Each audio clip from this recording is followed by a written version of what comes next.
और लगातार हम उस सवालों को दिखा रहे हैं जिसके जरिए टटोलने की कोशिश की गई है शहरी मतदाताओं को। शहरी का मतलब इस देश की 24 राज्य और उनकी राजधानियों से जो बातचीत हुई, 1856 लोगों से बातचीत हुई, टेलीफोन के जरिए बातचीत हुई। इंडिया टुडे सी वोटर के जरिए ये पूरा का पूरा सर्वे किया गया है। यशवंत देशमुख साहब इस वक्त हमारे साथ स्टूडियो में मौजूद हैं, हम उनसे बातचीत करेंगे। लेकिन दरअसल इस घंटे बातचीत थोड़ी सी हटकर होगी। ये हटकर इसलिए क्योंकि इसमें सिर्फ और सिर्फ वो सवाल नहीं है जो बीते 2 घंटों से हम लगातार दिखाए आ रहे हैं।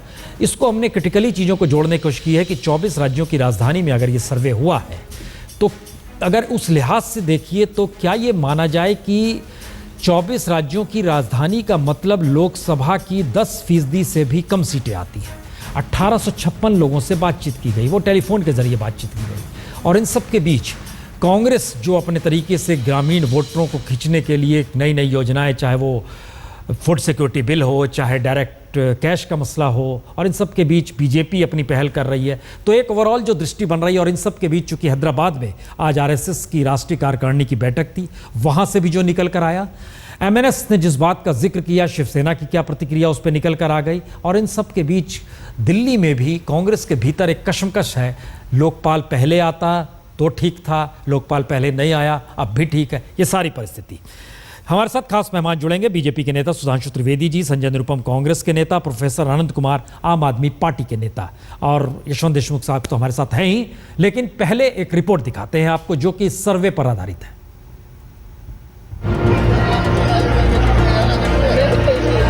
4.5 बरस पहले लोकसभा चुनाव के वक्त वोट डालने लंबी कतारों में खड़े लोगों को इसका एहसास तक नहीं होगा कि 2014 के चुनाव में एक ऐसा राजनीतिक दल मैदान में आ चुका होगा जिसकी उम्र भी 1.5 बरस से कम होगी। और इतनी कम उम्र में समूचे देश में उसकी लोकप्रियता 125 बरस पुरानी कांग्रेस और 30 बरस पुरानी बीजेपी पर भारी पड़ेगी। आम आदमी पार्टी 1.5 बरस में कैसे और क्यों लोकप्रिय होती चली जा रही है, जबकि 30 बरस पहले बीजेपी को अपनी पहचान बनाने के लिए 10 बरस इंतजार करना पड़ा था। और याद कीजिए तो 1990 में अयोध्या आंदोलन ने तूल पकड़ा तो ही उत्तर भारत में सिमटी बीजेपी को देश के बाकी हिस्सों में पहचान मिली। लेकिन आम आदमी पार्टी का तो जन्म ही भ्रष्टाचार सरीखे जन मुद्दे के आंदोलन से हुआ।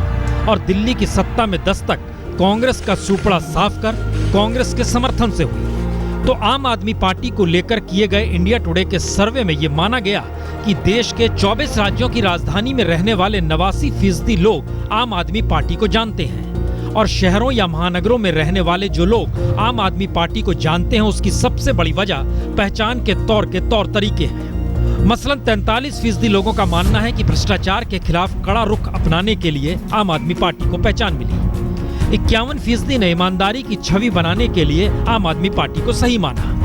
72% तो आम आदमी पार्टी की नुमाइंदगी करते हुए आम लोगों को देखता है। यानी जिस राजनीतिक रास्ते को कांग्रेस ने पकड़ा और बीते दिनों बीजेपी का भी कांग्रेसीकरण जिस तरीके से हुआ, उसमें भ्रष्टाचार रोकने से लेकर ईमानदार होने की छवि भी बेमानी लगने लगी थी।